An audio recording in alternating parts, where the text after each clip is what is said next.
When I wake up, I can't even stay up. I slept through the day. Fuck. I'm not getting younger, but when I'm older, I'll be so much stronger.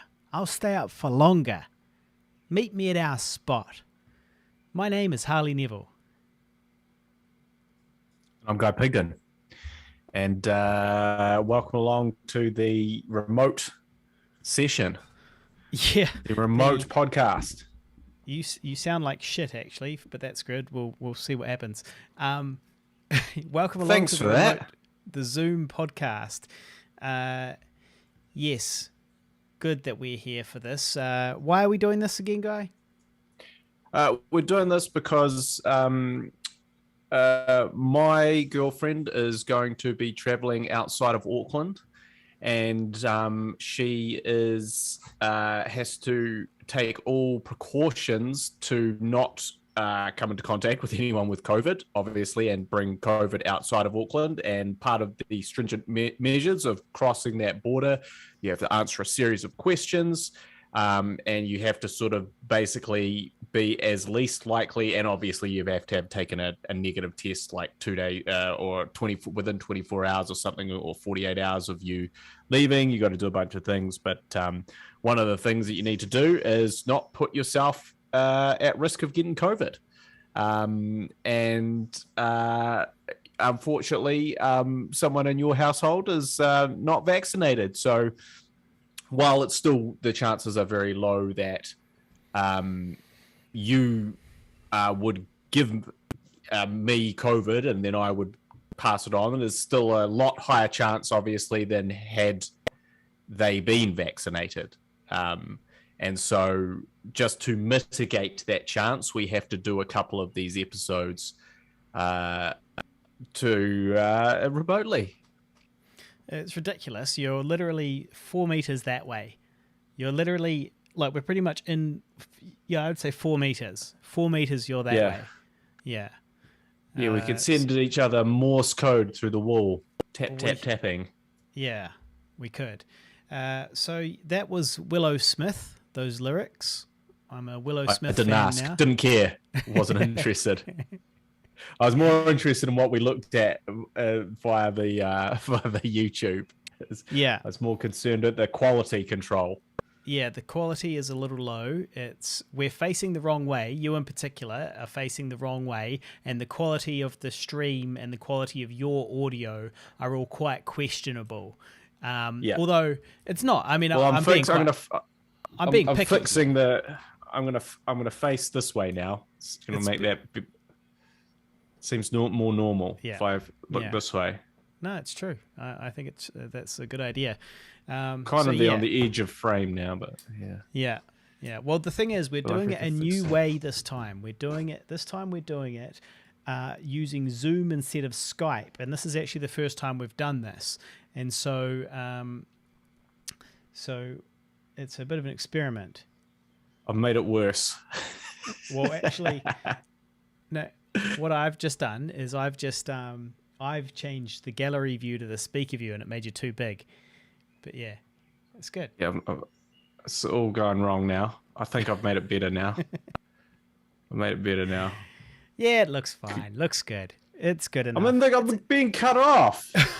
The corner of my shoulder's cut off. Well, we need to figure out how to have Zoom swap, or we need to move our cameras.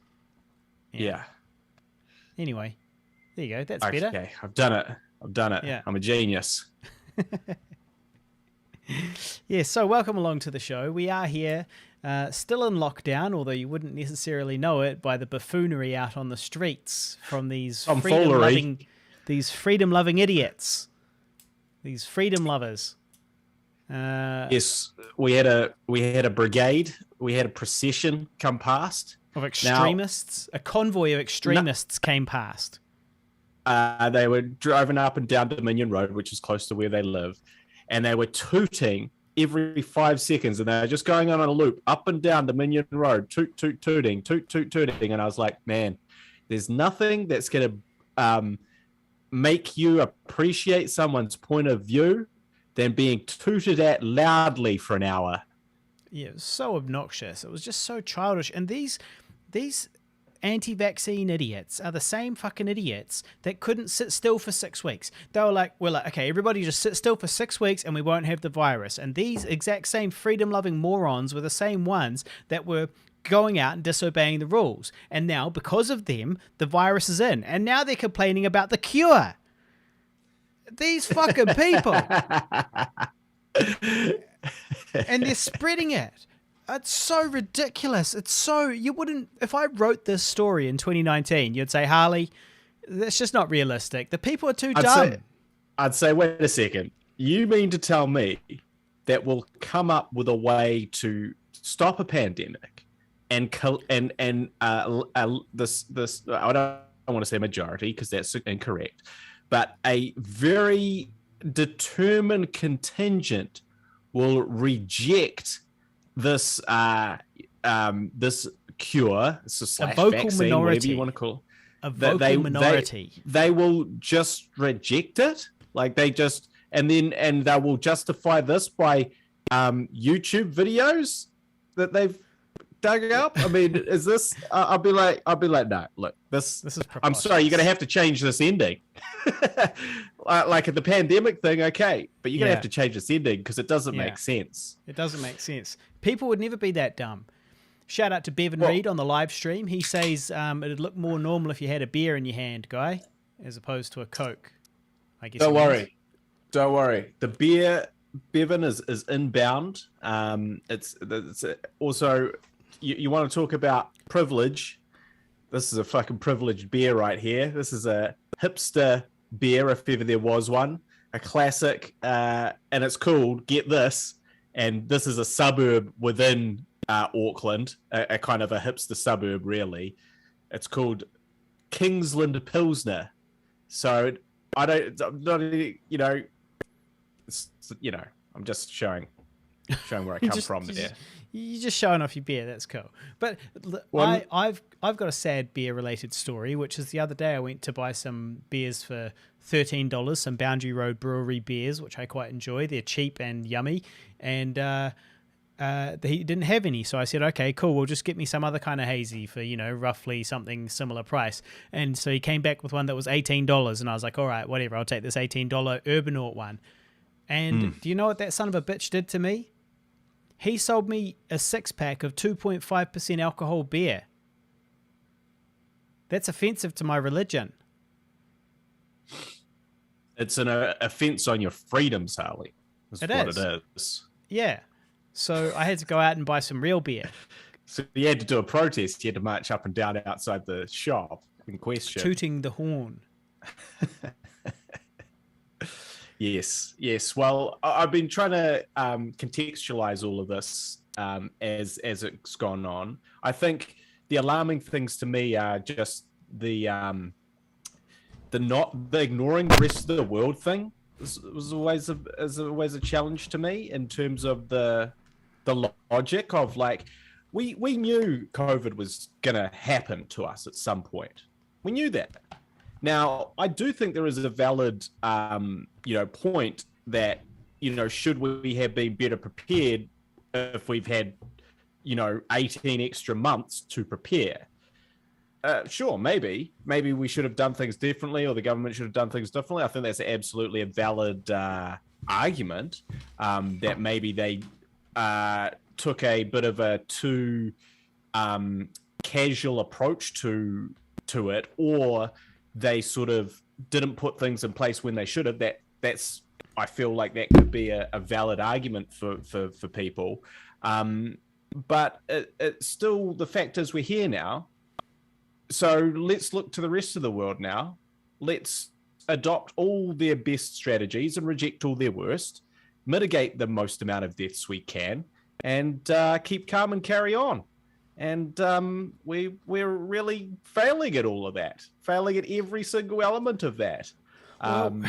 Not we collectively, and not hopefully 99.9% of our podcast listeners, but we are definitely failing in a lot of the real easy things. The real easy things to do, like get a vaccination.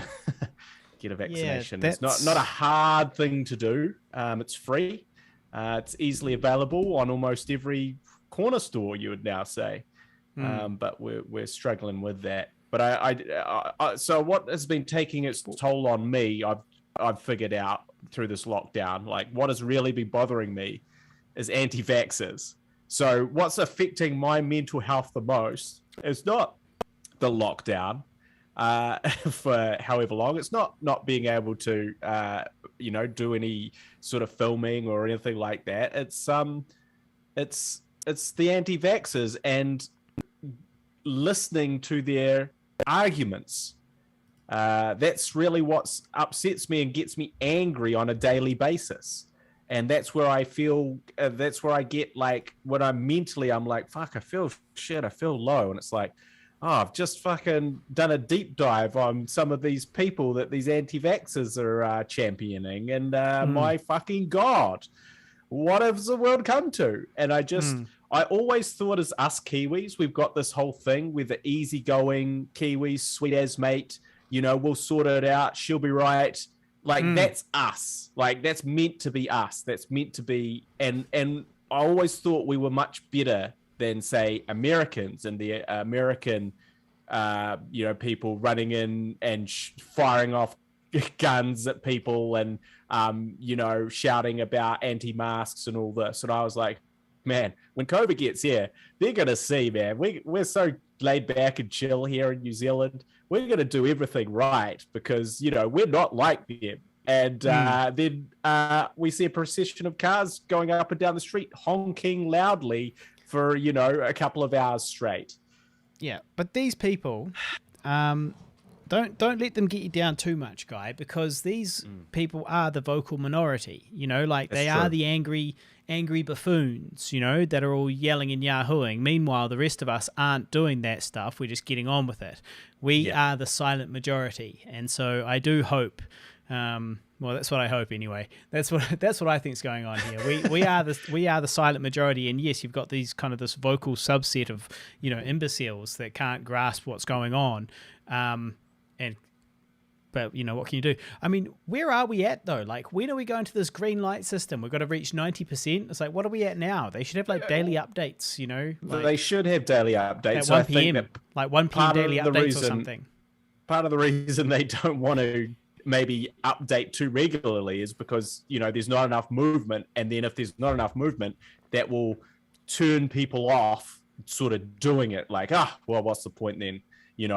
Because we've got it so far to go, which of course is not the right attitude to have. Now, I believe, and this is a good sign about the vocal sort of the silent majority and the vocal minority is that Auckland, I believe, is over 90% first dose vaccinated, which is actually really good.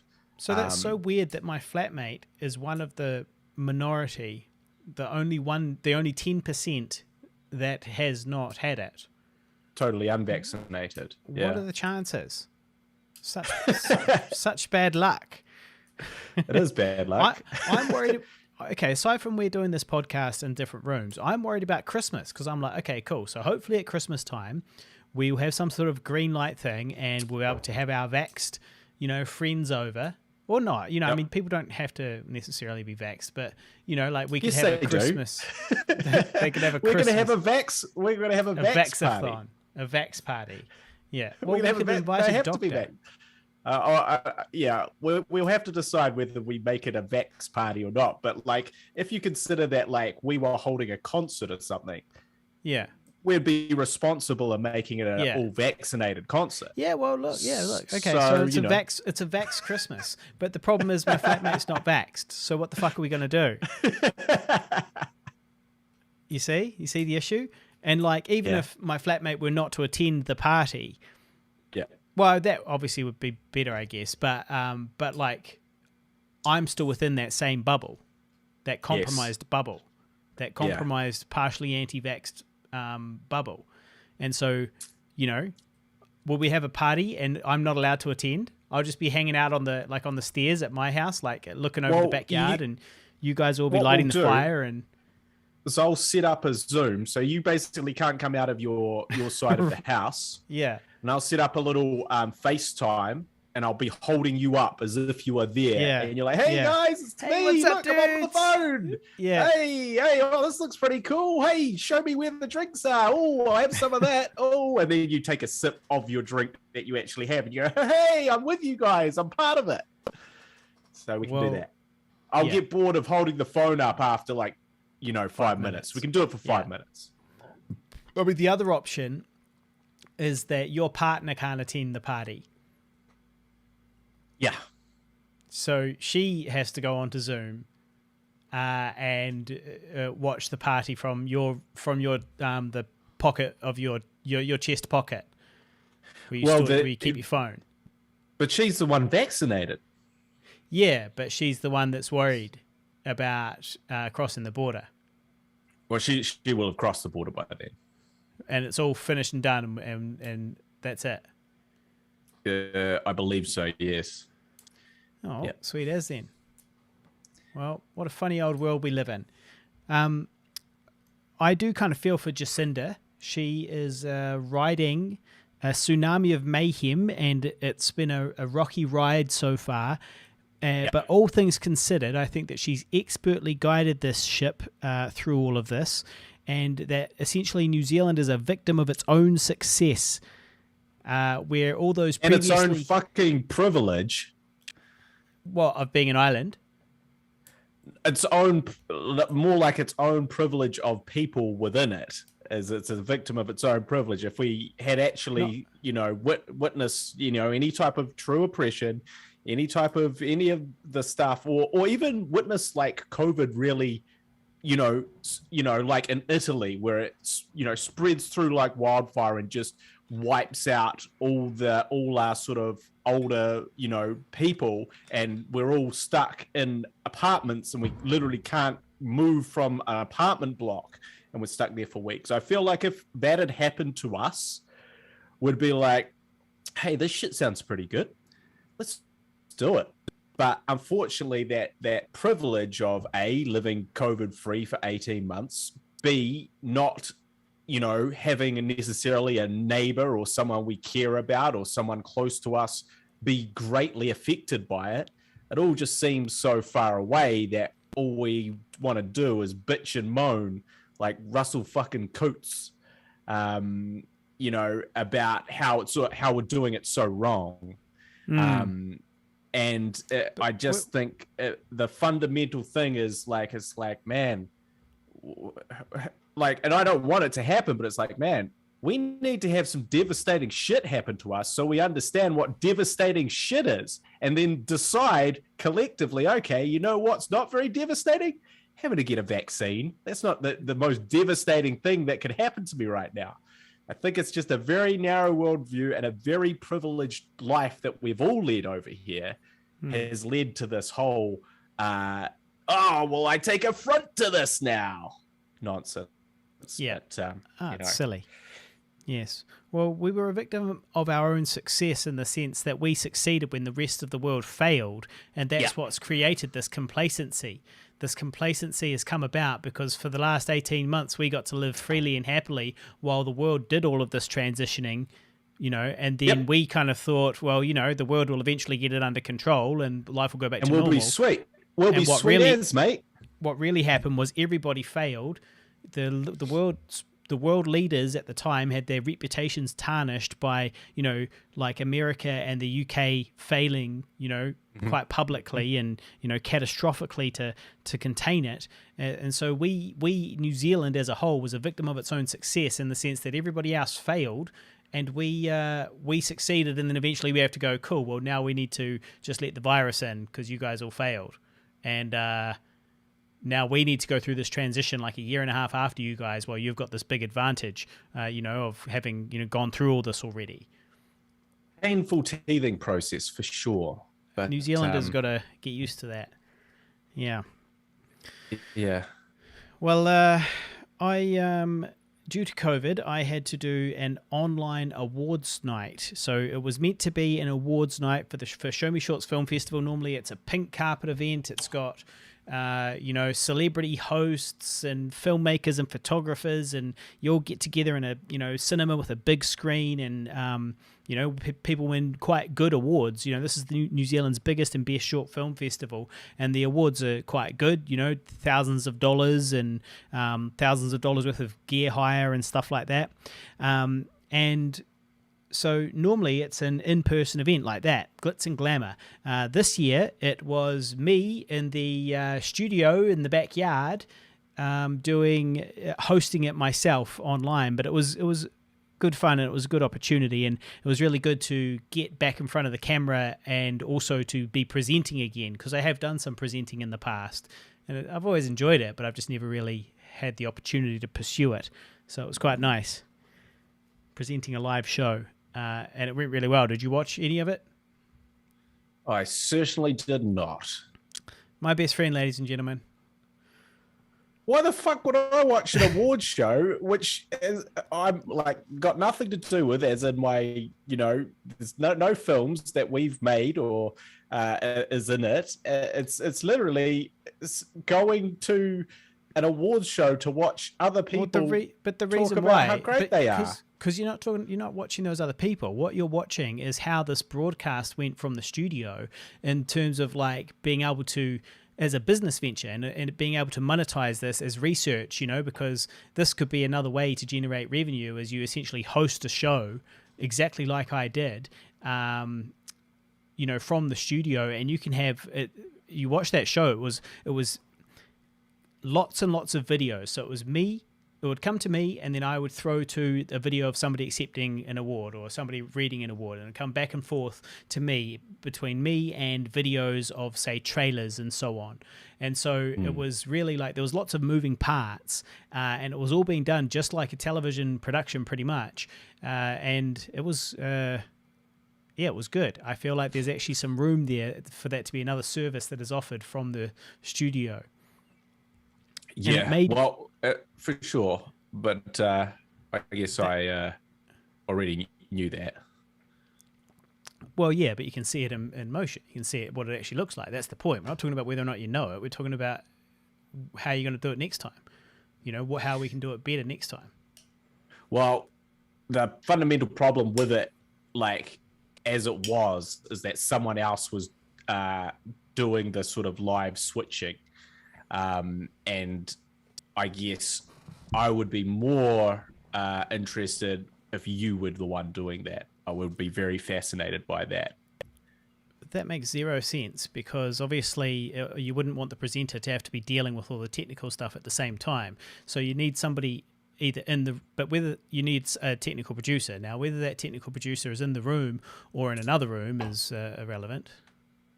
Well, I think that actually, as a service, if you can provide that technical production, because most of the time it's actually not going to be you. You're still providing it, because obviously what happens is we bill out the room, and then if we do it ourselves, which we can via OBS, or we hire the same person to do it.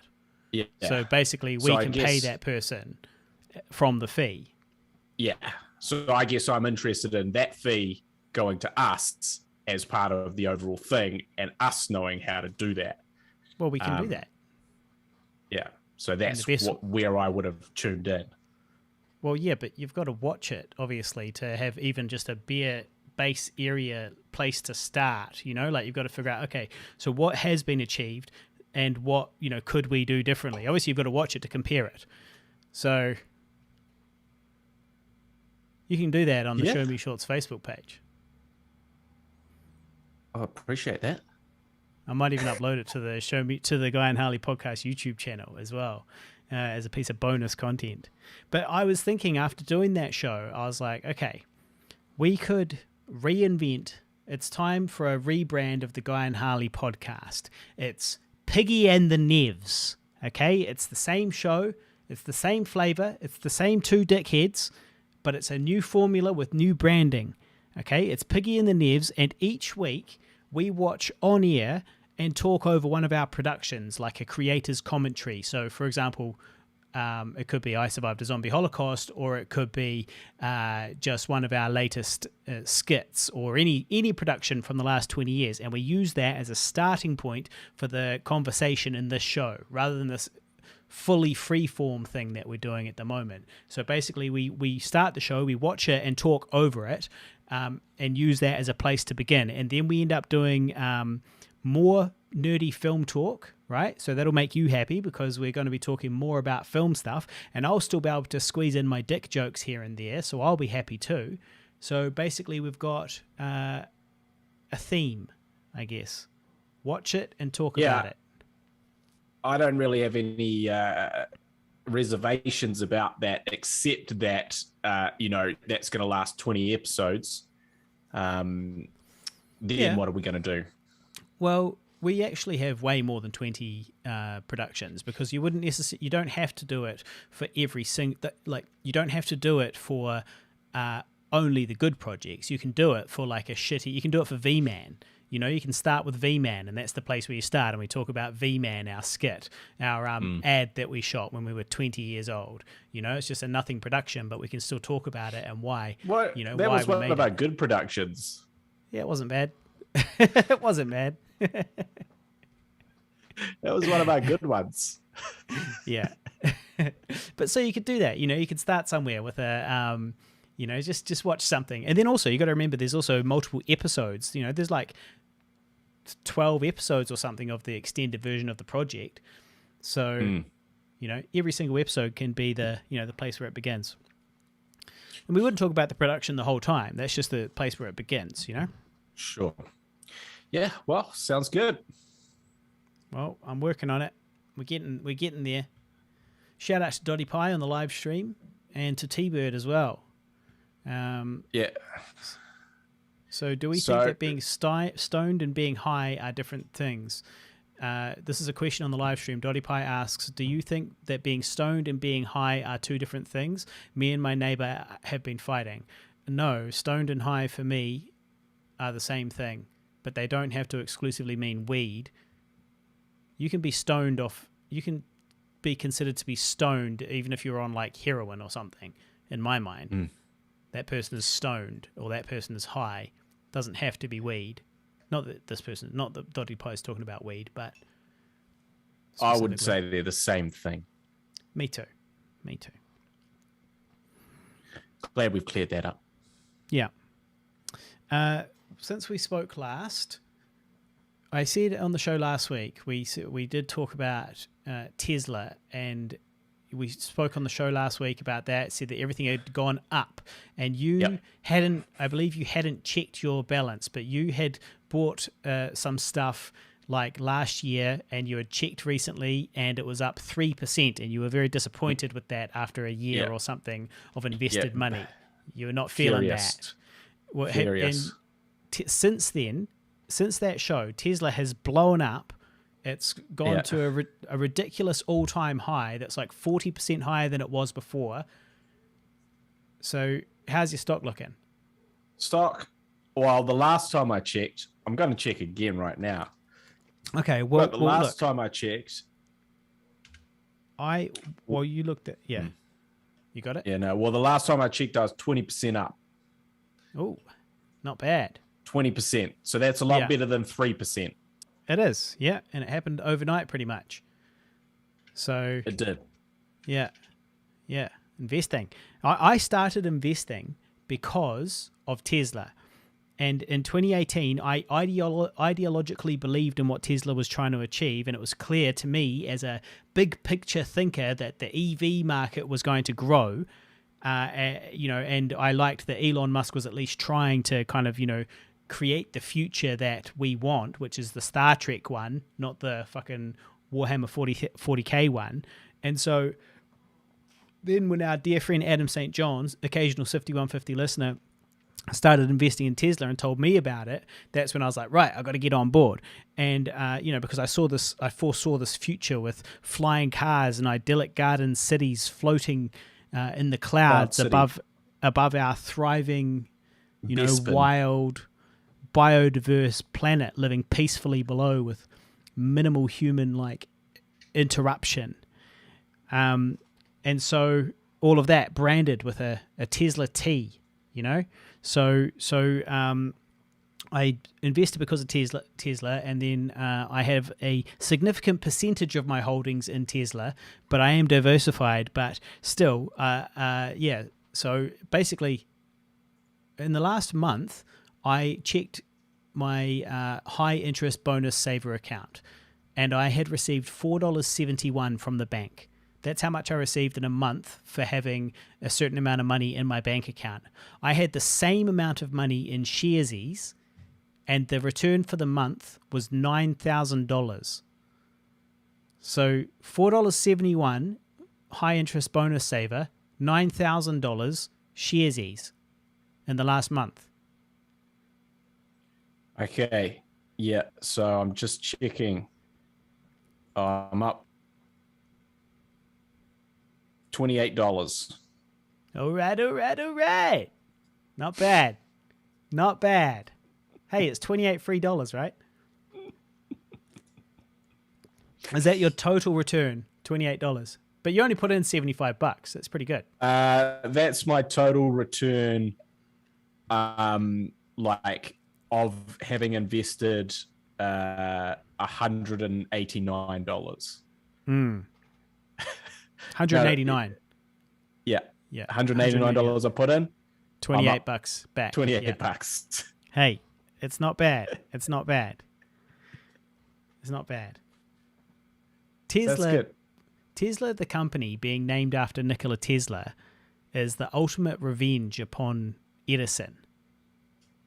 Right? It's so poetic that finally, after Edison and Tesla having this kind of competition in real life, and Edison being a nefarious bad guy, and ultimately winning in the AC/DC war, whatever it was, and then now for one of the world's biggest companies, and what might actually one day become the world's biggest company, is now named Tesla after Nikola Tesla. So who got the last laugh, Tesla or Edison? History will tell. I think a lot of people know who Thomas Edison is more than Nikola Tesla. Nicholas. Yeah. I don't even know his first name, Tesla. Nikola Tesla. So Nikola Tesla. Yeah. But now they do. That's the beauty, right? Now because of Tesla, it's raised the awareness of who Nikola Tesla was. Has it though? I feel like it's just. I feel like people like Tesla. That's a cool name. Got nothing to do with anything. Genius. I don't think so. Elon Musk's a genius. I don't think so. And the reason why is because there's even a competitor to Tesla that came out for a little while that failed. It's called Nikola. But it failed. Yeah, there you go. But yes, future internet archaeologists are going to be hanging off our every word as they scour the deepest depths of the early history of the internet with fascination and stumble upon the Guy and Harley podcast. Yeah, it'll be an AI. It'll be an AI bot looking through the archives, not people. And searching for keywords. Yeah, searching for keywords, and then those keywords will be, categorized and disseminated and analyzed by other computers before eventually being passed along to the next computer, and to the ultimate authority, which is probably an AI as well. Yeah. But I do think that Tesla is a beacon of hope in a sea of despair otherwise. So it's great to see them trying to disrupt the traditional automotive industry and all that stuff. It's exciting, and it's working. And so I'm excited about all that. So if I were you, I'd take some of that money out. It's house money anyway. Yeah, well, that's one way of looking at it, right? One way of looking at it is, hey, I've made 300%, all right? You go, all right, well, how much is enough, Harley? Why don't you take your money out, right? Take your money out and walk away. Just some of it. Yeah, well, some walk of it. away. No, just take away some of your profits. That's what I'd do. Yeah. But then what would you do with those profits? You've got that cash in your hand. What would you do with it? Wow, for me, it's easy. I just buy more film gear. But right. If you don't have any film gear to buy, I guess, then guess you may as well. But I would still consider taking it out because I'd be like, look, it's going to dip back down. It's going to fluctuate. This money is real right now. So let me take it right now because I'm not going to I'm going to still continue to remain invested in Tesla, and I'm going to still keep building that up. But I'm just going to take some of the profits I've made to do with what I will now. Well, look, there's two potential plans here, okay? And I am currently at a crossroads to figure it out. So, it's funny that you should bring that up because there's two different, strategies that I can think of. All right, so the first thing I'd say is just taking the money out is not that great because you have to pay capital gains tax on it. As soon as you turn it into actual money, you've got to pay capital gains tax on it. So say you're $1,000 up, of course, when you take it out, you're supposed to pay some of that money to the tax man. Damn. Right? So you take your money out of Tesla, you give the tax man 28% of it or something, and then you've got this money, and then it's like, well, what are you going to do with it that's going to be a better investment than, say, I don't know, buying Tesla? What else? Where else are you going to put it? If you're not going to buy Tesla with it or buy stock with it, what are you going to do with it? Are you some nice cafe meals down the road. Yeah, I buy cafe meals anyway. I'm all G. What I don't buy is like shoes and just shit that I don't need. Holiday. I get paid to go on holiday. This is how I roll. I just came back from Japan. I don't, an amazing holiday that was. Homie doesn't pay for holidays. That's not how this hustle rolls.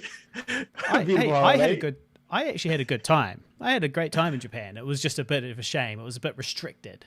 It's a little bit limited to the inside of a trailer. And the inside of my hotel room and the inside of the compound that I worked in. The high fenced and guarded compound that I worked in. Who's not bitching about vaccinations? The Japanese.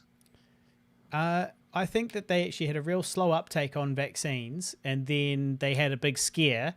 Just like you were saying, they had a big scare, and then they ran out and got vaccinated, and now they've got a high vaccine rate. Apparently. But they also did just get the fuck on with it without all the silly tomfoolery. Without parading up and down a street, tooting their horns like morons. Yeah, they didn't do that. No. Respectful. Japanese are very respectful. Yeah, but so that money, right? What are you going to do with it if you're not going to buy a Tesla with it? If you're not going to buy a Tesla with it, what are you going to do with it? So you've got say you've got $1,000. You're like, all right, cool. I've got $1,000. Where am I going to put this $1,000 so that I can, make money, get this making money for me? And probably the answer is, well, buy Tesla stock with it. So what's the point in selling it? You lose 28% and you're now not investing it in something. So unless you've got something you want to buy, and I don't have anything I want to buy. So yeah, well, I would still propose a holiday as an option if we could go on holiday at this time. Which we can't. But see, the other option, right? So there's another way of thinking about Tesla or stock, right? Which is if you can find the sweet spot where you can retire. So basically, if you have $100,000 worth of Tesla, and if Tesla grows in price 10% per year, which at the moment it's growing way more than that, but let's imagine it grew 10%. You get $10,000. So you start with $100,000 worth of Tesla. It goes up 10% in the year. Now you've got 110. So you take out $10,000 and you put that towards your living expenses, right? So how much do you need to survive for a year full time like that? Well, $500,000 worth of Tesla going up at 10% per year would be $50,000 per year. I could live off $50,000 free dollars per year for sure. So what you do is you put in $500,000 worth of Tesla, and then you just take the earnings off the top. And you just live for free, for the rest of your life. And at the end of it all, you've still got $500,000 worth of Tesla because you're only taking the 10% off the top, So each year. So that's two different ways of doing it. One of them is holding it. The other one is living off it. And then I think the issue with that is, which is quite good, being 10%. Well, you can't rely on it being 10%, of course. That's definitely an issue. But let's just assuming that all works out, you have to also assume, you have to work out how long it's going to, because if it's going to take you 20 years get $500,000 worth of Tesla in there, then who gives a fuck? You've just wasted most of your life. Yeah. You know? I guess so. Yeah. So it's like, cool. So yeah, you didn't spend that money. You're smart and good on you. But you're 20 also, years later, when I've got that, you're also a 68. You're also a 68-year-old man. Well, I'm only 38 right now, guy. So it would be I would be a 58-year-old. Plus, I take it back. You're a 58. Plus, I already started 3 years ago. I started in 2018. Yeah. So I'm on only 17 years left, buddy. Yeah. So, but yes, that's if anybody wants to invest, there is links in the description below for Sharesies and Stake. In the overall for the last month, I'm up over both of my different platforms about probably close to $15,000 this month. Pretty happy with that. Shout out to Adam St. John, who got me started on the Tesla train, investing train. Shout out to Adam, rich cunt. Sometimes when I talk about money, I worry that people out there might say, God, that Harley is a fucking failure. Sounds like such a cunt. Oh, it's such, no. Why? It's not cunty to talk openly and honestly about finances. But you might say, I agree. Yeah. You might say that, like this was chump change, this was rookie numbers. You could imagine. I don't think you'd say that. Well, not Adam, not just somebody. People might say that, if I'm talking about, somebody who's knocking on 40 and you're throwing around numbers like 15,000 and it's like, you should be throwing around numbers like 100,000, 500,000. You should have a house and kids and a fucking family, you failure. I don't think anyone thinks that, mate. This current climate is zero people that consider that. If the memes are to be believed, everyone is looking like, sort of our generation forward have been given a great burden to try and get into the same financial place that our parents are at.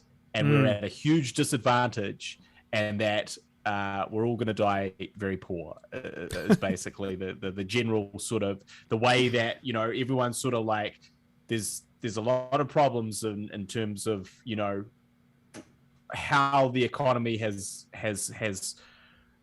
evolved, and we're at the shit end of it. So no one is going to, when they hear you talking about $10,000 or $15,000, there's not a single fucking person apart from rich cunts. They're going to be like, oh, that's fucking nothing. What are you talking about? Well, everyone's going to be like, damn, that's great. Well, good. Thank you, everybody. So thank you. Thank you to Dottie Pie, who says, oh, Harley, man, you are the best, Harley. Can't tell if there's any sarcasm in there or not. I choose to read it with no sarcasm. I did notice an earlier comment from Dottie Pie on the live stream in which she said, hello, Harley and handsome guy. Handsome guy. I appreciate that. I appreciate that, Dottie. Appreciate that. What am I, fucking chopped liver? The fuck is going on here? I thought I was the hot one on the show. In my mind, I've really cemented it as I'm the hot one in the show, So Bevan this is really turning my world upside down. Bevan says, imagine if you had 10,000 Apple shares 20 years ago worth 160 times the value now. Yeah. Oh, man. I mean, I will say that I read a book called The Psychology of Money recently, which sort of discusses all of this. And the reality is that all of these kind of big benefit shares are, if you're an investor, never they're always to some degree of an outlier. But if you were investing like as you would in a portfolio through this time, those things would mitigate out the bad investments, and you wouldn't really obviously if you have a Back to the Future 2 style sports almanac, you can go, cool, well, I'm just investing in Apple right now, and I'm going to sit on that. But the reality is actually you're investing in Apple, this, that, the other thing, and, some of those things are going to work out well, some of those aren't, and you can only really count on modest gains throughout when it all balances out. So yes, there are certain times where you can bet big and win big, but also just as many, or if not more, you will lose big on those big bets, thus mitigating this, that the idea that, for instance, Tesla, is going to be amazing, but then, it's not over 20 years. So there you go. Psychology of Money. Good book. Mm-hmm. There you go. Tesla. Get on, people. If you haven't already, links in the description. You get free stock, and so do I when you sign up. So that's good. I acted in had a little acting role the other day that came up at short notice, acting for a friend in a real estate video. So just sort of enjoying a nice house and just sitting around on the couch and drinking a coffee, and it was very easy, very pleasant, and easy money. So that was good. I'll share that on the Facebook page, facebook.com/Guy and Harley, when it comes out eventually. What were they filming it on? Oh, it was a camera. It's about yay big. Fucking pathetic. Black. Fuck. Every time I say ask and you don't bother. Well, I'll also check what makeup the makeup girl was using, if it was MAC or not, and I'll report back to you. I just report back on the camera equipment that I use, so you can make comparisons to the potentials that you have to work with. Uh-huh. Well, useless. It's camera about yay big. It was black. Had a lens on the front. They swap that lens occasionally. Yeah, they did actually. I did notice them swapping the lens occasionally. The other day I was walking. Well, no, let's go back to that. Who cares about you walking along the street? Let's go back to this acting gig. So you're acting in this gig.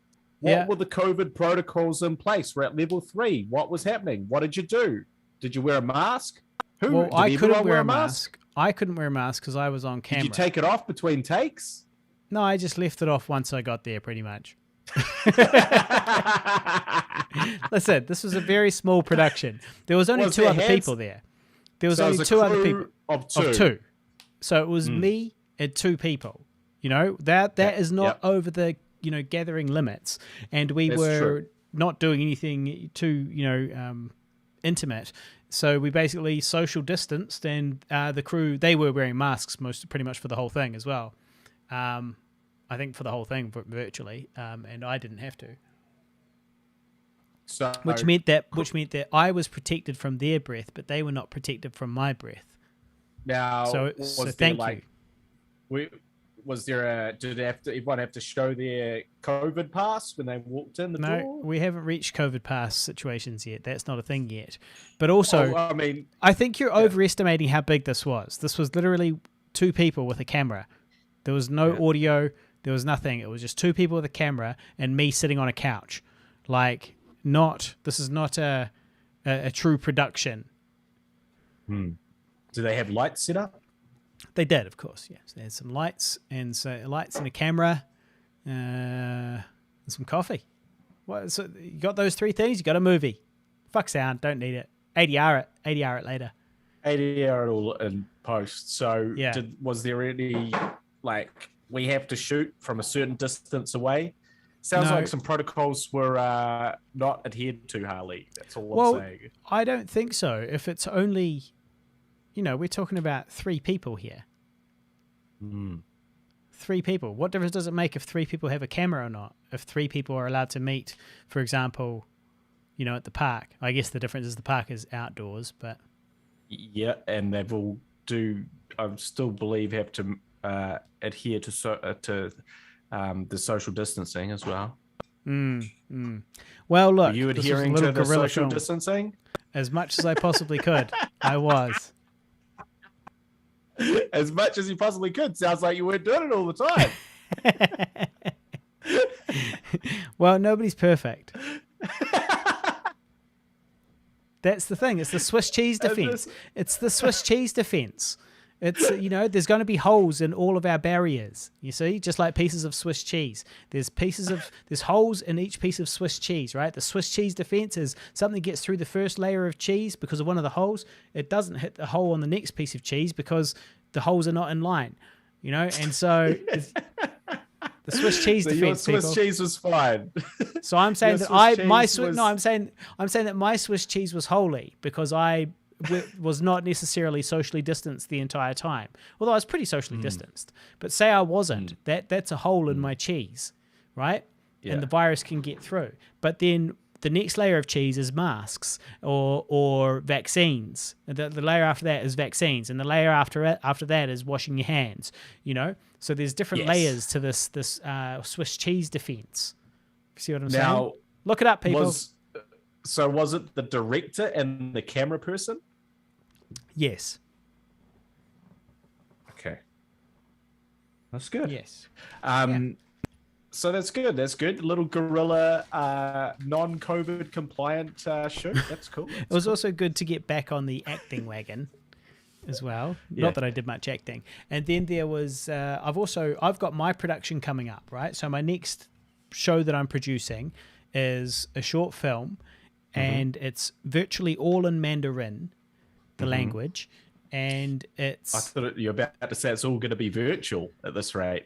Well, what we're going to have to do by the looks of it, so we've set dates for mid-January for this shoot. We've had to push it back. Okay, that's reasonable. Well, it was meant to be November, this November, and obviously COVID. Happening. So now it's got to be mid-January, and it's got to be done around then because he's got 3 months after that for post-production because it's got a deadline.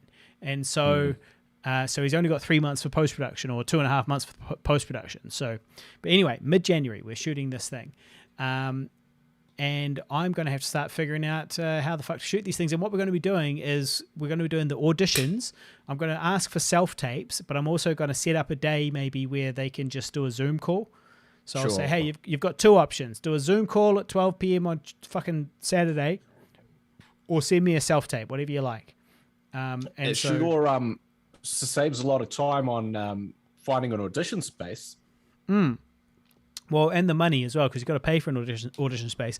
And the audition space that I like to use is not replying to me, has not replied to me at all during this entire lockdown or more, like 2 months. This audition space has refused to reply to me. So it's lucky I don't need them. Yeah, I sent an email to the costume place, or the props place that hires out costume and props here in Auckland. And I said, hey, are you guys doing sort of like contactless props hire? Is that still a thing? Because I'm interested in hiring some props. And guess what? They didn't fucking get back to me. They could just say no. They're just not really working at the moment. Nobody's working. That's true. I think that's the problem. Except us. Except for us. Every day, hustling. Hustling here at the computer. Daniela says something very valid, Harley, which I agree with. Money doesn't equal happiness. And it's true, it doesn't. I don't believe I at any point suggested that money did equal happiness. No. What it equals is comfortableness, really. Comfortableness. That's what it equals. And so money, to me, I don't really care about money except in the way that it can enable us to be creative and create things, and it can enable a level of comfort that can allow more creation. So I don't put a value on like, hey, I earned this much this year or that much last year, or having these fancy things is cool. But I do put a value on having this extra money allowed me to submit to these film festivals or pay for this post-production or set up this shoot or pay for this edit. All of those things are where the value or where money is really good. And also like, oh shit, I've got this giant power bill. I need to pay that. And that's not going to kill me. That's not going to wipe me out for the next 3 weeks. So Yeah. Well, my standards are very much related to my standards as a child. And what I mean by that is I'm from the hood, and I'm like, by my lower class, standards, I'm already sort of quite successful beyond imagination.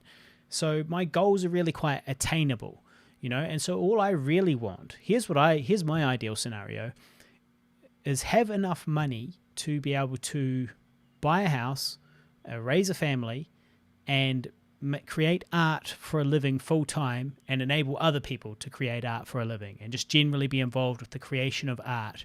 This is my goal. Make a middle class, comfortable, but not rich living from creating art. So far, it's going all right. Could be worse. Could be better. Could be better. Yes. Shout out to our Patreon supporters. Jeremy Housen says, John Wayne said, money cannot buy happiness, but it's more comfortable to cry in a Mercedes than a bicycle, than on a bicycle. Mm-hmm. Yeah, which is true. True. So yes, but it's definitely true. Well, to quote my uncle who passed away, he said, money can always be found somewhere, but time is the most valuable thing. And I am so I always take those words to heart. But the thing is, money can buy you extra time potentially. Well, that too, right? It can extend your lifespan. Well, I was more but yes, that's true too. I was more thinking of sort of like in your day to day, you can work less because of the more money that you have. Yeah. So money can't. Yeah, but then of course I can buy more time, like that dude in Prometheus. A guy, what's his name? It's not Guy. His name is not Guy, is it? That Australian actor, Guy Pearce. Guy Pearce. So that is who I meant. Memento. He spent a lot of money on keeping himself alive for like a ridiculous amount of time as they went into space, just for some. I can't even remember what happens to him. Doesn't some guy just like kill him right at the start? I feel like that happens in Prometheus. I have to revisit Prometheus and Alien Covenant. I remember them as absolute abominations of the Alien franchise. But I feel like they need a revisit. Prometheus needs a revisit. Prometheus needs a revisit. Prometheus is like, it is quite good, I think. It's just a different, it's a different vibe. It's not the vibe you wanted with an Alien movie. It's not quite what you wanted, but it's still it is quite good and quite thought-provoking, and I did quite like it, and the visuals are quite stunning. And so overall, I did actually like Prometheus, but Alien Covenant, oh boy. Those quarantine protocols. They were not on point. They were not on point. There was a lot of silliness. You're going to get off a ship in an alien planet and like whip your helmet off and go, all right, let's just inhale some of this native pollen. Let's just get it inside you. I've got an immune system for this. This is what my immune system is for. Alien it's pollen. An immune system, people. It's called an immune system. We were born with it. So yeah, if you want to know how the pandemic would go, if we don't all have the vaccine, just watch Alien Covenant. Exactly the same. If we don't get vaccinated, it's Alien Covenant for us. So what I didn't like about Alien Covenant, and spoiler alert, is that they kill the main character of Prometheus. They pull an Alien 3 on it, where they kill all the sort of the main people you cared about in the previous one and go, so we're just starting afresh. I hope you care about these people. And then you got to go be like, wait, what happened to the last person we invested in? Don't worry, they're gone now. And I actually watched a sort of a YouTube thing which sort of goes into more detail about what happened to her, which is actually really quite interesting. but they only very briefly touch on it in the movie. And it's kind of like, well, of course we're watching a sequel to Prometheus, so of course we want to know what the fuck happens to the main character and maybe want a little bit of backstory on that, rather than it being glossed over in a couple of shots and some fucking vague voiceover. So that was my. I mean, but generally there's heaps of dumb shit in Alien Covenant, and there's maybe slightly less dumb shit in Prometheus. But I've got to rewatch them again. Is your mic turned up quite high, Guy? Your levels? Yeah. Yeah. I mean, is it like louder than normal? Is the dial right up or anything like that? It's not right up, no, but I can turn it down. Because if you turn it down and I turn it up a little, but maybe I just make it worse. Who knows? But it sounds like you're sort of breaking up. You're peaking. Well, am I peaking?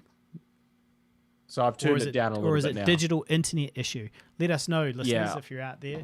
Tune in. If Guy suddenly goes too quiet or something. But I think that sounds better, to be honest.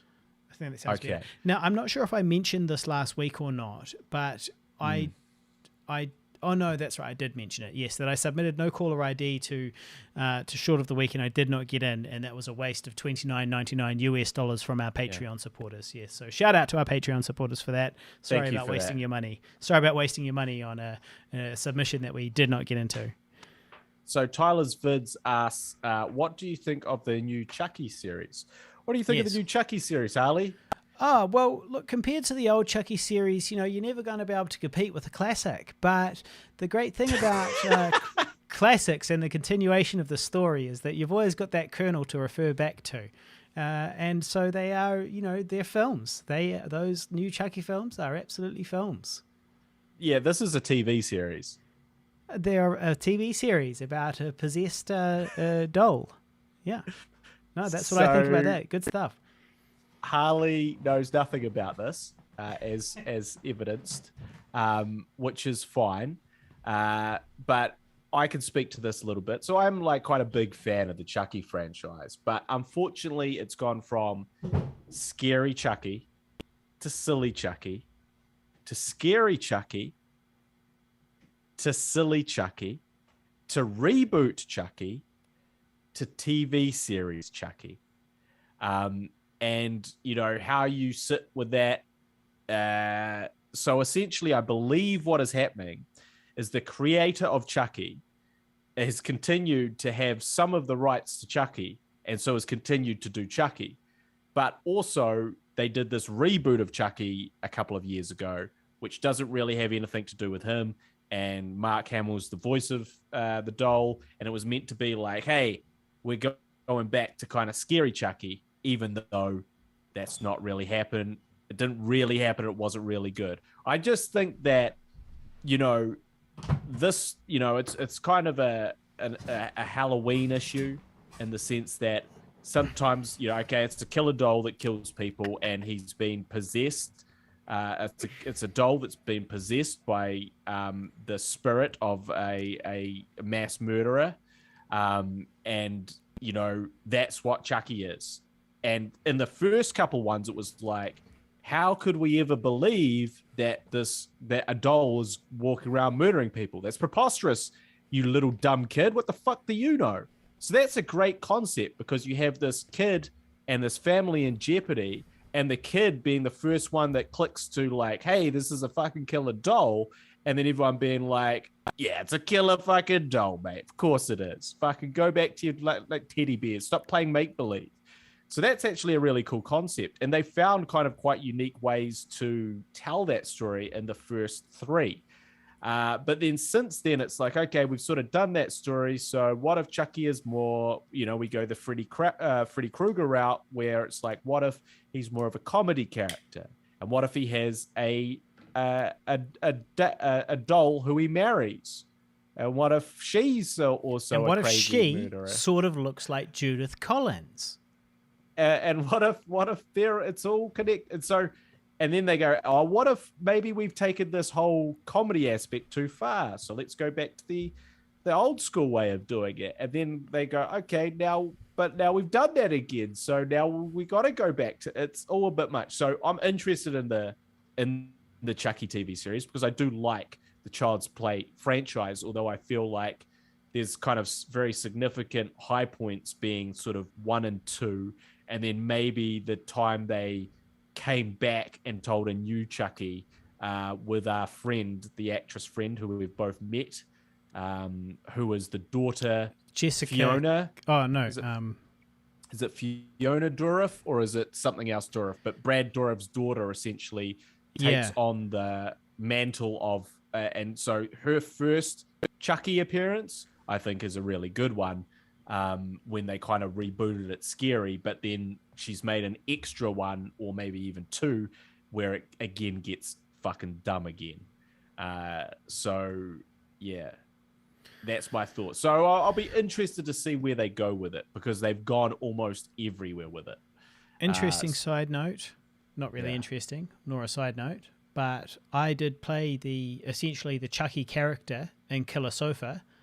At the beginning of Chucky, you see this criminal. At the beginning, no, this happens at the beginning of Killer Sofa too. So at the beginning of Chucky, you see this criminal run into the toy shop and do his voodoo and put his soul into this random Chucky doll. And good guy doll. That happens at the beginning of the movie, and at the beginning of Killer Sofa, I put my soul into the Killer Sofa. I am the Killer Sofa. Shout out to Bernie Rouse, 5150 listener, director, writer, director, creator, producer, all-rounder on that film. And back in New Zealand, apparently. So in Auckland, no less. That's good for filmmaking opportunities, hopefully. Collaborations. Shout out to Bernie. Yeah, shout out to Bernie. Could you and Guy read the above story doing the voices? Which above story? I'm guessing there's a story coming. Okay. I guess there's a story. He meant below. I think he meant below story. Yeah. Yes. So yeah, but that's my take on it, and I'm sure you will not be watching it. So that's your take on it. Me, I would never watch it. No. I'm currently halfway through the 9/11 documentary. When I say halfway, I mean the first episode. I've watched the first one, maybe 2 episodes, and now I've got Narcos Mexico season 3 coming out on November 5th. So I'll be all over that. And that's, well, when I say all over it, I mean I'll watch it 1 episode at a time before I go to bed each night when I'm finished when I'm finished with Chatterbait. Well, you continue on with that. I've got to go to the bathroom. Oh, good. I've literally nothing to say about Narcos Mexico. That's next fine. one. On to the next topic. Okay. Good. Well, seeing as Guy's not here, we'll just have to talk about the system. Now, you guys remember that I said that there was a system that was governing us, that there was multiple systems governing all of our day-to-day interactions and everything that we do and what we think is normal, our social norms and all of our technological advances all come from these systems of control that we put into place at some point deep in our history. And the analogy I like to use is the analogy of somebody taking a shit in the Paleolithic, a village shitter. When we were in the Paleolithic and we were wandering Africa in small groups, right? The African savannas, just wandering and living. We inevitably had to camp in one place for a little while, right?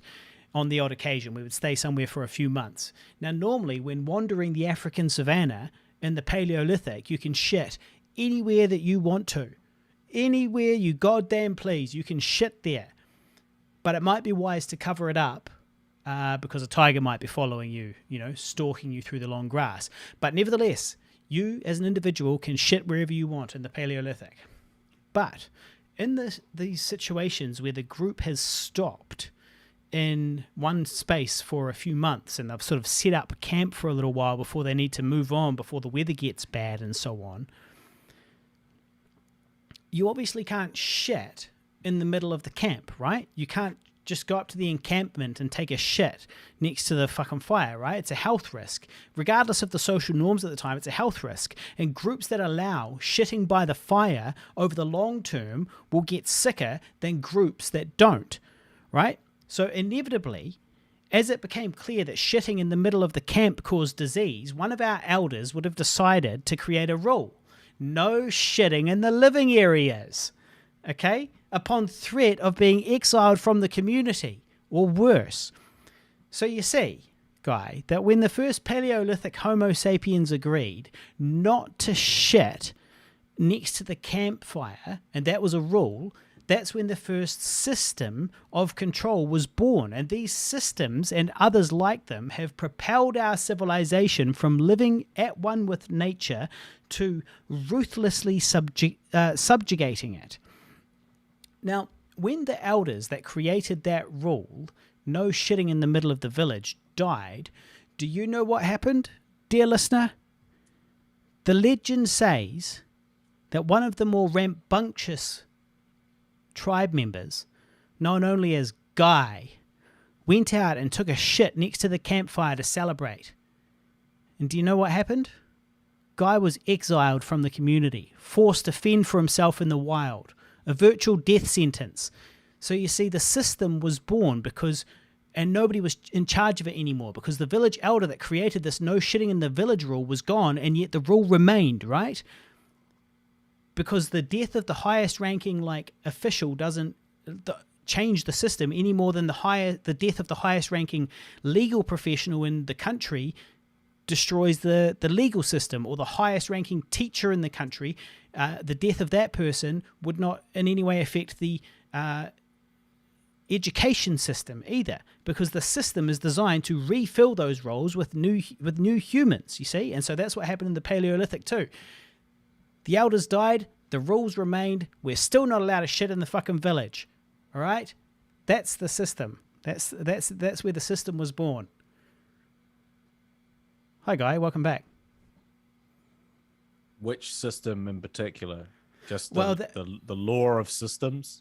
Yeah, just as an example of the first systems being born, we had true freedom, which was wandering the Paleolithic and shitting wherever we wanted.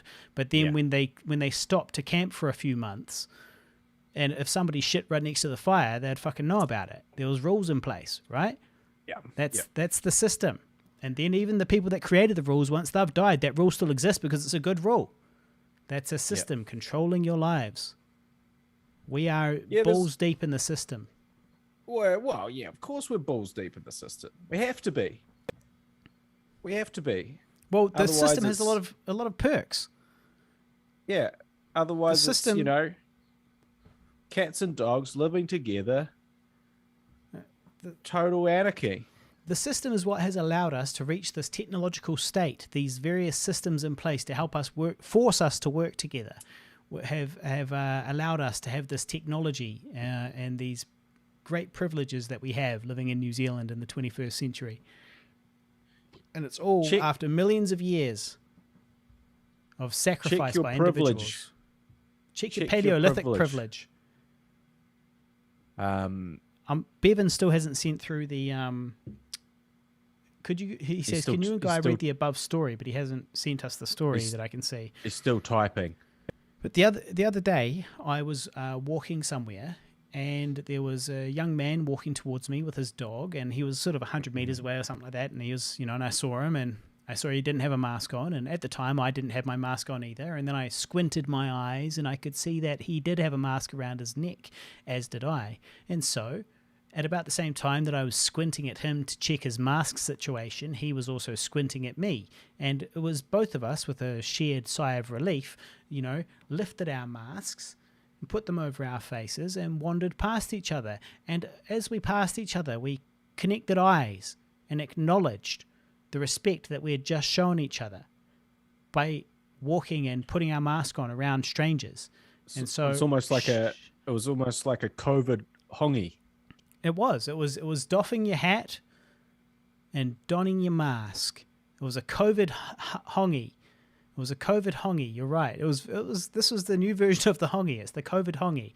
You don your mask and you make eye contact and you nod to one another out of respect. Yes. So I would just want to shout out to that polite young man who understands the new world that we fucking live in. He's got his big boy socks on. And he's pulled them up. Decided to hike them up today. Yeah. So yeah, shout out to him. What else you got? Well, I did watch a new film, which is called Candyman. And The Candyman can. The Candyman can. It's not a new film. It's a reboot of an old film called Candyman. Now, it's not really a reboot. It's actually a sequel. But it's a sequel from a sequel after that franchise remaining dormant for the last, 15 or 20 years. And it was really pretty good. Definitely worth a watch. Disturbing and sumptuous visuals. So wait, sorry, what did you say it was? It was a remake, just a straight remake? No. What was it? It's actually a sequel. Okay, so they've made a new sequel to Candyman. It's called Candyman. So it acknowledges the sort of the events of the first film, but then we go off in a sort of a different direction and introduce back to Candyman. I've got a question for you, Guy. When you were a kid, did you ever walk up to a mirror by yourself and say Candyman, Candyman, Candyman? You have to say it 5 times. Candyman, Candyman? I'm sure I did, which just goes to show how, what a good concept it was originally, the Candyman So you movies. reckon you did do it, but you don't remember when you did it? Yeah, I'm sure I definitely did do it after watching those movies. 100%. I remember when I did it. Yeah, well, there you go. That's how good seared into my those memory. movies are. Because you wouldn't do that shit if you just watched a movie that had no effect on you. Well, sure, but you also, when I was a kid, I was also pretending, I was a fucking Ninja Turtle and all sorts of crazy stuff. There's all sorts of stupid shit I was doing. Yeah. Thought I was a wrestler. I was a Yelling. big WWF wrestler fan, big on that wrestling. I was big on that wrestling back in the WWF days. But I was in Australia. I was 11 years old, and the kids at school were all kind of daring each other to do it. And you had to go into this creepy bathroom alone with the janitor, and so you had to go into this creepy bathroom and just say it in front of the mirror 5 times. And he is supposed to appear behind you in one of the cubicles or something. But I said it, and he didn't show up. And it was there that my skepticism in God was born. If only it was then. Well, no, I was always pretty curious. I had a lot of questions. I remember my Sunday school teacher was was talking to me about how everybody goes to heaven if they accept Christ into their lives. And I was like, well, heck, but what if you don't hear about Christ? And they're like, well, no, you hear about Christ. And I was like, well, but what if I don't hear about Christ? What if I'm a kid, I'm a little baby, and I get shipwrecked on a island, and my parents die, and I just sort of survive, and I live, and I'm growing up, and I grow up isolated on this island. I literally asked my teacher this in school during my religious thing, and then the answer always disappointed me, and it stuck with me. And I was probably like 11 at this time. The answer stuck with me. He said, "Oh, God will just find a way." And I was like, "Hey." And I was like, that doesn't make any sense. Literally, I'm here asking you as clearly as I can, and you're the fucking expert. I'm asking you shit as clearly as I can, and I still don't fucking get it. So what are the chances I'm going to get it if I grow up on an island and haven't heard from you? I wouldn't even know that God existed. You're the one telling me about this. And so these were questions I was asking when I was 11. So I was pretty skeptical. Yeah. Apart from that tattoo that you got. I did have a tattoo that had, it wasn't like overtly religious, but it had a sun, and behind the sun was a cross. And that was obviously a reference to my, assumption that God was real. But to be fair, there's no shame in being a young apostate. dipshit. No, an apostate. There's no shame in being an apostate. Also, to You've got to be get fair, your apostate checked to be the dad joke number one in regularly. You've got to get your apostate checked regularly. Yeah. So, yeah, just further to that, it was more to ward off demons than it was a belief in God. You know, the tattoo on your leg. Just flash the leg at the demons, and they won't bother you. They can't come near you. Yeah. So Bevan, I'm sorry, but that link is not in the chat. Maybe you can't share links in the chat, in the YouTube chat, because we can't see that link to follow. I can't see it on Restream either. Yeah. So not sure what's happened there. You have to Facebook Messenger it to Guy. Why not to you? I just think you should send it to you. So yes, well, there you go.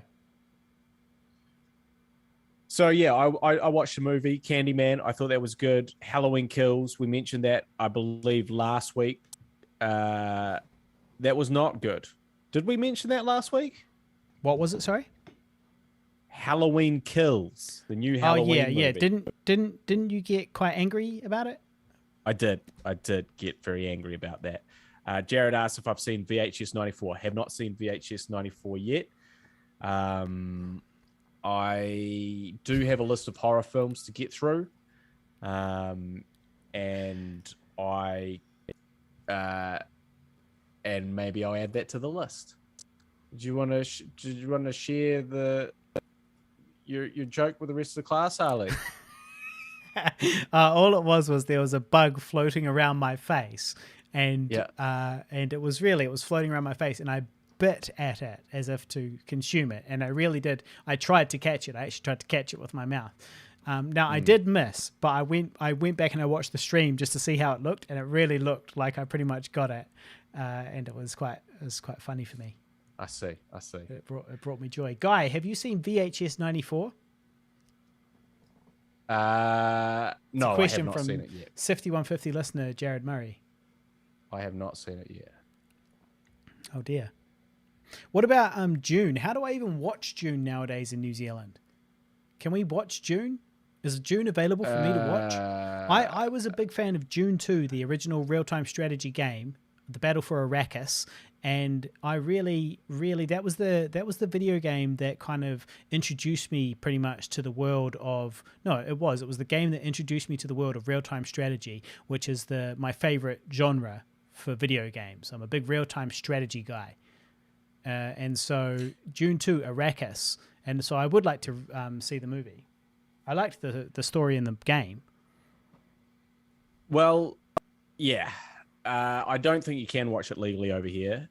I've already made my comments on what I think about it. A lot of critical praise for it. Seems a little misguided to me. So should I watch it the same way that you watched it? Do you have it in a way that I can watch it? For fuck's sake. Yes. Fucking hell.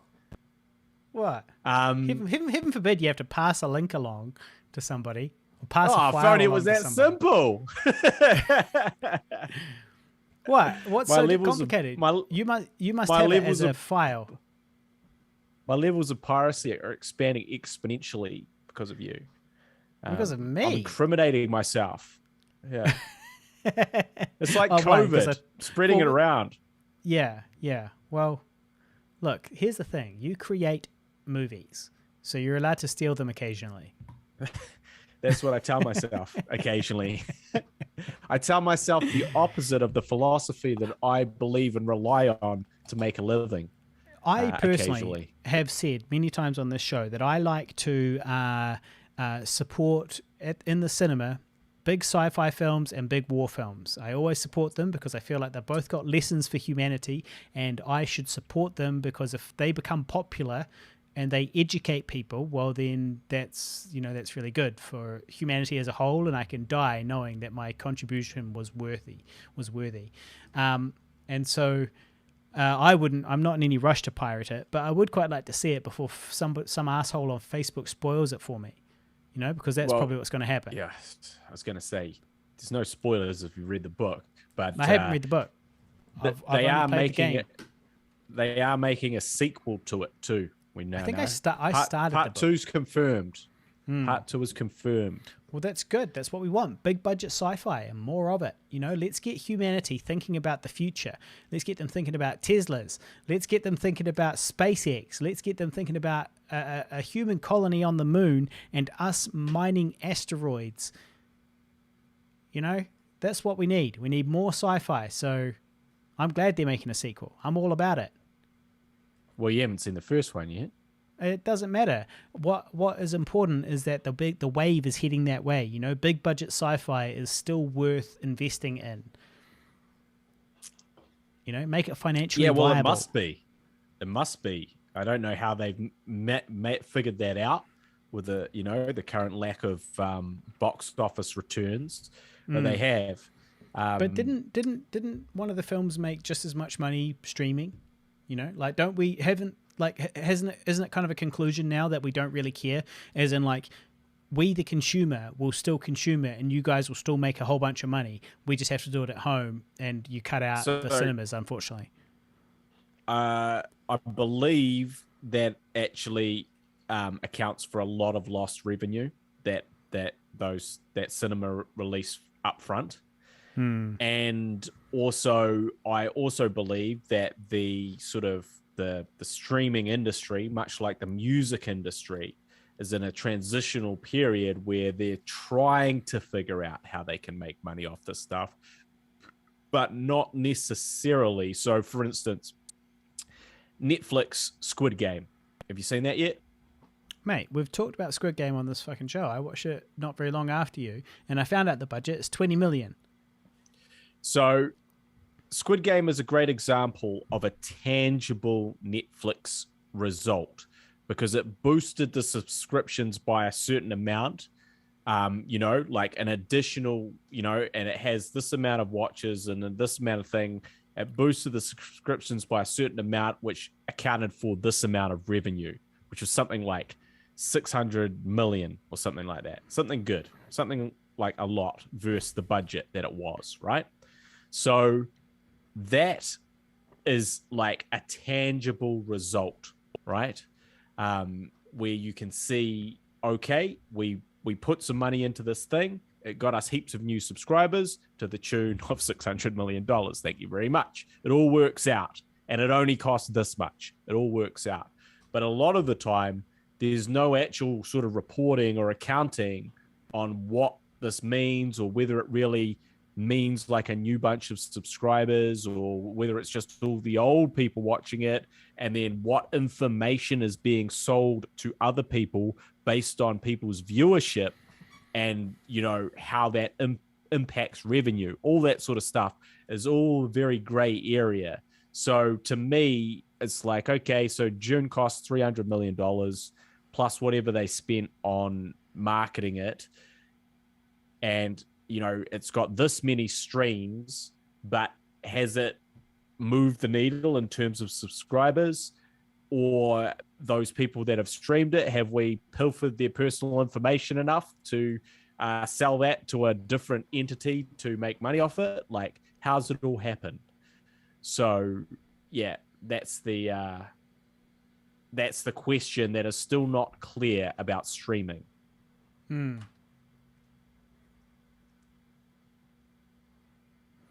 Good chat. There you go. So I found this link that Bevan's got. It's the link to a picture book called... Okay, and we'll also say that Bevan says, I remember reading June and thinking it's just days of our lives set on alien worlds. But that was quite a while ago, he says, but that's what he thought at the time. Days of our lives set on alien worlds.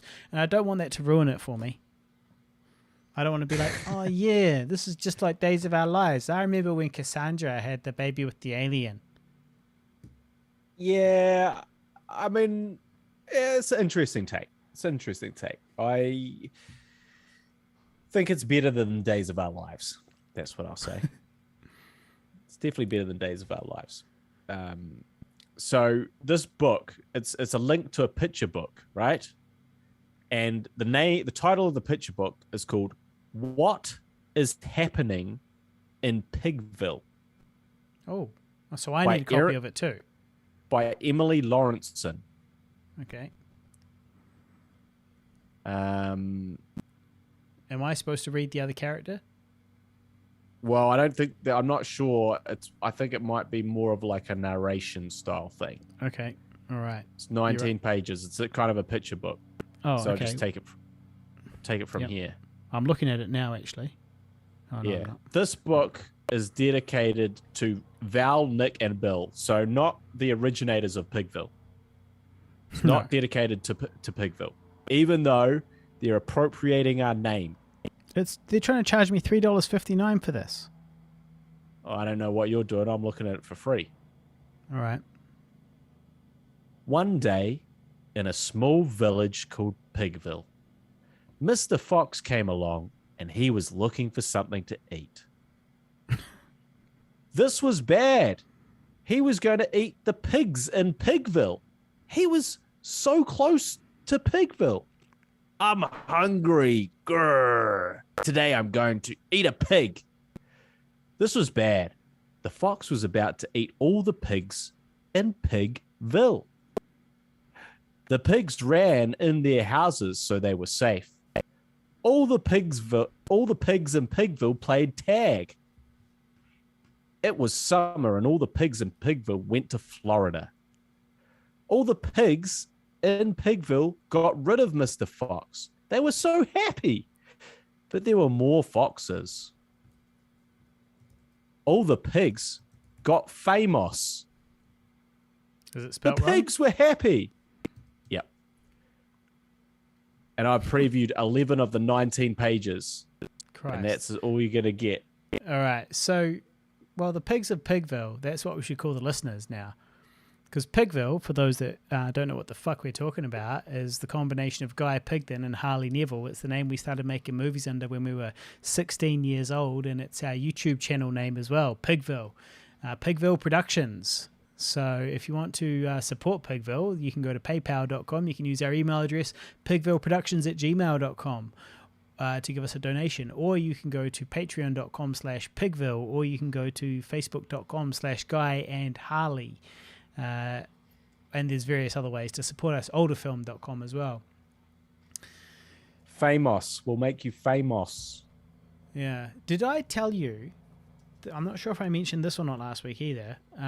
That so I did mention that my ad got postponed, but that it's a great chance for me to kind of get in shape for because they're talking about still using me in January, and so it's a chance for me to hit the gym, get back in shape, you know. And so I've been hitting the gym. I've been going to my ballet classes. I've gone to my yoga classes. It's just me and the ladies, the uncomfortable ladies, because like oftentimes it's literally I'm the only man that's there, and inappropriate. I mean, I'm just trying to have a nice time, but honestly, I feel like sometimes they objectify me. You know, they want to. I can see them eating me with their eyes. They ladies. object to you being there. Yeah, they objectify you. They object to your presence. They objectify you. They objectify. Sick of this. Sick of being. You just stand up in the middle of the class. Yeah. I'm sick of you guys objectifying me. As in, you've objected to me being here. Yeah. Don't I deserve a ballet class? Well, don't I? Shouldn't I be allowed to work out at my ballet class? My gym is doing outdoor ballet classes and outdoor yoga classes, socially distanced, of course. And so I've been getting back on the wagon, and it's been very good. I'm very glad that I have done that. But yeah, so and my motivation is to not look like shit on national television in January when this ad shoots. Hopefully. Well, speaking of that, because I'm topless. I'm wearing an off the shoulder, an off the hairy shoulder number, a dress. I did do some exercise today for once, but that is mitigated by these beers and the junk food that I bought yesterday. Now, I took a gamble. I bought some ice cream. Mm-hmm. And it was a new flavor of ice cream. Fairy bread. Right. Yeah. And they didn't have my regular, my favorite, goody gumdrop. It's made from dead fairies. From every time that somebody says they don't believe in fairies, a tub of fairy bread ice cream is made. And Guy buys it. The dead fairies. So anyway, I tried this fairy bread ice cream, and after the first spoonful, immediate regret. So goody gumdrops, my go-to. Can't beat it. Unbeatable. Well, why don't? Should you give it to me? I'll eat it. Let's not get carried away. Carried away. I'll manage to get through it. But after one taste, I was like, cool, this tastes like pink frosted icing, which goes on cakes, and which, as we all know, is nice as icing. But as the literal only part of the dessert, it's pretty sickly. But this has got me onto a new thing, which I think is really going to help with my weight loss, which is buying ice cream that I don't really like, so I have smaller portions because I don't really like it. So I can't have my regular quarter tub of ice cream. I'm just going to have a more modest size. So this is a hot tip for those out there on a diet. Just buy things that you sort of like. So overall, yes, you like ice cream, but you don't really like the flavor that you bought. And so that way, when you have it, you'll still get that satisfaction of eating the ice cream, but it will be much more minimized because you won't have such big helpings. You're welcome. There you go. Diet tips with Alex Sandwich.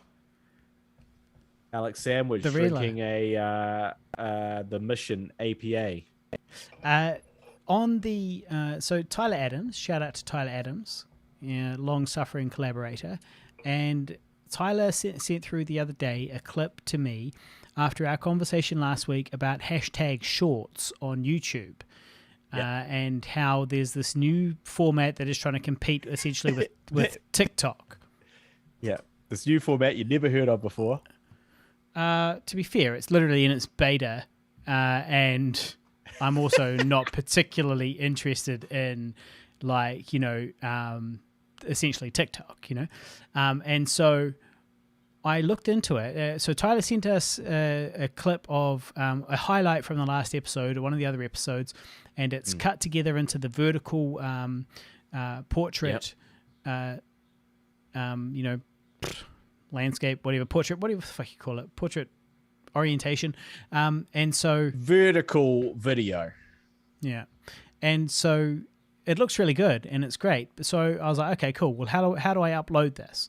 So I Googled it. Where do I upload this? How do I upload this? It's not as do I just simply put the hashtag shorts on it and that's it? Or is there more to it? And the instructions said, use the app on your phone, go to hashtag shorts or, this create shorts button, and there you go, right? So I went there, and you don't upload the video as far as I can see. It's got to be live. So, it looks like it's live. So it's like a live video that you then upload, that you then you turn on the camera. You don't upload a video. So I was like, okay, well, I can't upload this cool thing that Tyler has created because it's meant to be a live video. If you'd done a little more digging and perhaps listen to me on the previous podcast, you would know that you can upload it just as you upload any video from your computer without going into the shorts menu. You just have to put the hashtag shorts. So literally just the hashtag shorts. So all of these videos out there, they have to be under 1 minute. Under 1 minute. Under 1 minute. Vertical, use the hashtag shorts.